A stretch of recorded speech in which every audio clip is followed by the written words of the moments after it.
One of the most popular monthly paying dividend stocks, Realty Income, is getting absolutely hammered in 2023 and is now trading right at its 52-week low. We can see year to date they're down around 15.67% and currently trading at $53.80 per share. Now we have a lot to go over in today's video. There's a lot of recent news regarding this company. There's a couple of other questions that I want to address as well. Like for example, I've been scrolling on Twitter lately and I'm starting to see people concerned about the safety of Realty Income's dividend, and they're also wondering, is Realty Income currently trading at a good price? So we're going to address all the news and all those concerns in today's video. So let's go ahead and jump into it. If we come down here, we can see the company currently has a nice starting dividend yield sitting at around 5.7%. And if you know anything about this company, they are known as the monthly dividend paying company. They're a dividend aristocrat.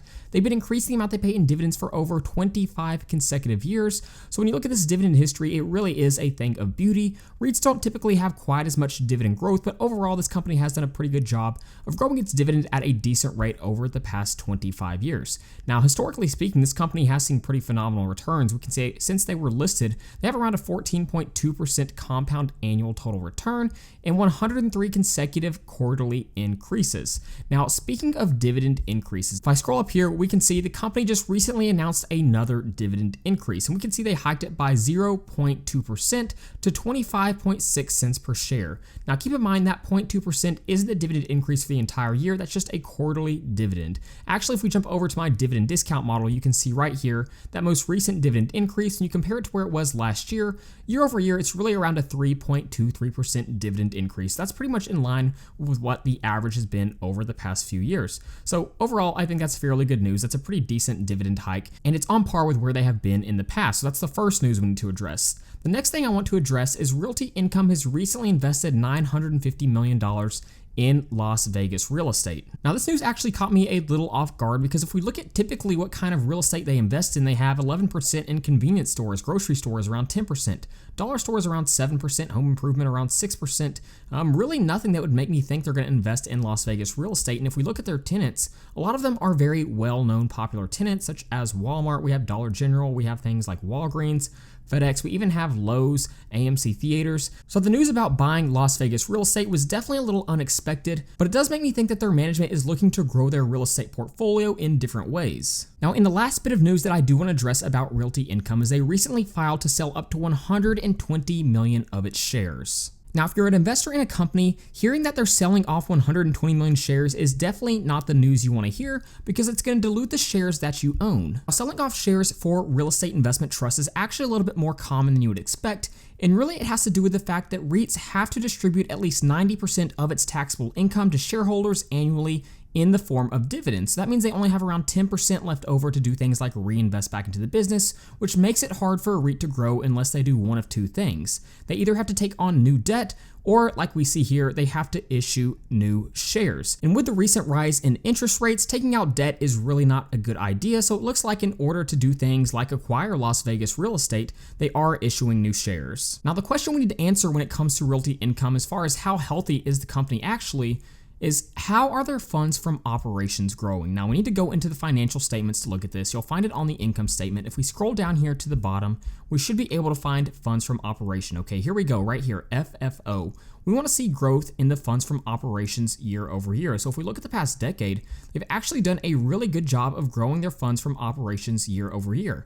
Now, something we have to keep in mind is they typically do dilute their shares by selling off more shares. So there's actually a much more important metric that we need to be looking at, and that's funds from operations per share. This is a much more important metric than simply looking at funds from operation. And again, overall, you can see the growth has been pretty good, but not quite as steady as simply looking at funds from operations. So for example, if we look at December of 2020, where they were, to December of 2021, they saw decent growth, but if we look at December 2020 funds from operations per share to December of 2021, they actually decreased. And that's what can happen even if you grow your funds from operation if you dilute your shareholders. So overall, the growth has been pretty good, but that is something you need to keep in mind when you see a company is selling off its shares. Now we need to address the question of, is Realty Income's dividend payout in jeopardy? Now, if we scroll up, we've already touched on the dividend history. Really phenomenal dividend history. They're a dividend aristocrat and have seen great dividend growth. Very clear they're committed to increasing their dividend payouts every single quarter. If we look at these dividend growth rates, I'll scroll down, we can see the 3-year sitting at around 4%, the 5-year around 3.7%, and the 10-year around 4.28%. Now, if they're going to be able to sustain those dividend growth rates again, like we just saw, they need to be able to grow their funds from operations per share year over year. Now, if we look at the dividend safety, keep in mind, this is a real estate investment trust, so dividend payout ratio is not the correct payout ratio that we should be looking at. What we really should be looking at is either the AFFO payout ratio or the FFO payout ratio. If we look at the AFFO payout ratio for the trailing 12 months and the forward looking, we can see it's sitting at around 76.4%. That is a very healthy range for a real estate investment trust. The same is true for the FFO payout ratio. So you have to keep in mind, just because a company's seen a huge drop in its share price doesn't necessarily change the underlying fundamentals of the company. I don't see anything that would make me think that Realty Income Corporation's dividend is in jeopardy. Now, I do think it is possible we could see slower dividend growth rates in the coming years from Realty Income, but again, I don't think the dividend is in jeopardy. Now, the last question we really need to address is the big one, and that's is Realty Income trading at a good price at $53.80?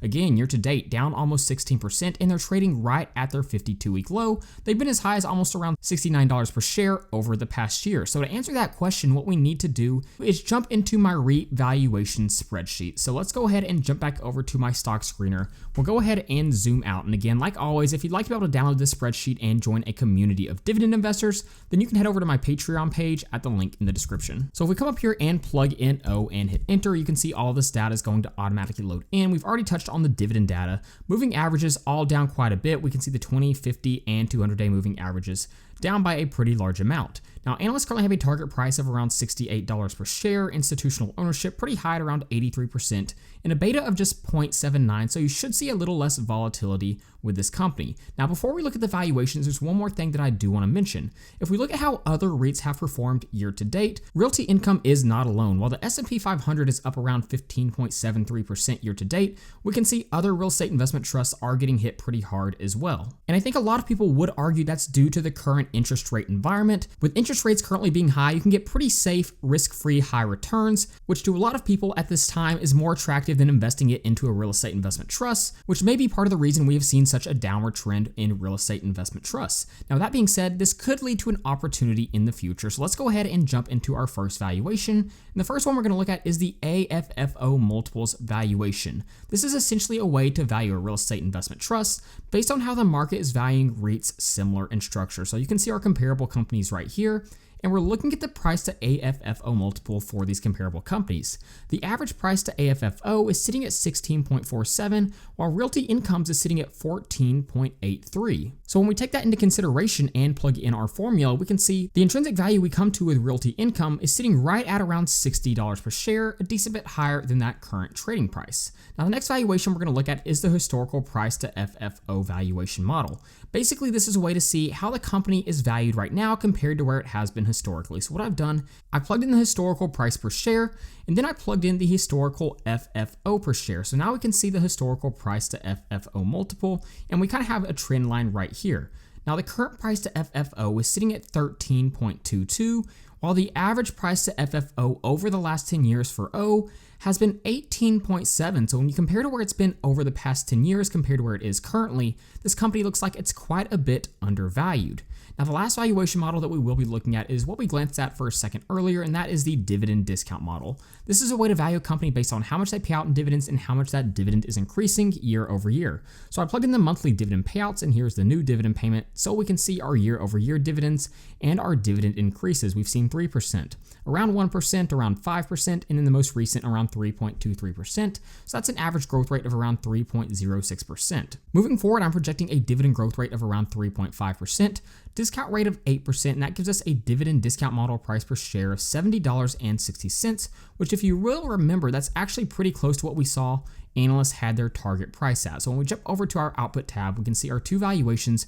AFFO multiples right at around $60 per share and dividend discount model around $70.66 per share. Now, we do need to keep in mind the historical price to FFO is not listed on the output tab, but based on where the company has been historically, it does look like it's undervalued according to this valuation method as well. So with a 10% margin of safety, we could see our acceptable buy price for this company sitting at $58.69, which means it's within our buy range since the intrinsic value comes out to around $65.21. With a 20% margin of safety, our acceptable buy price comes out to around $52.72. So while it's not quite within our buy range with a 20% margin of safety, it is pretty close. Now, historically speaking, this does appear to be the best valuation we've seen from Realty Income in quite some time, but that's just my opinion. Go ahead and do your own research and comment down below and let me know what you think of this company and its current value. Like always, if you'd like to be able to download this spreadsheet and join a community of dividend investors, then you can head over to my Patreon page at the link in the description. So with that being said, thank you guys so much for watching, and please don't forget to like and subscribe to the channel.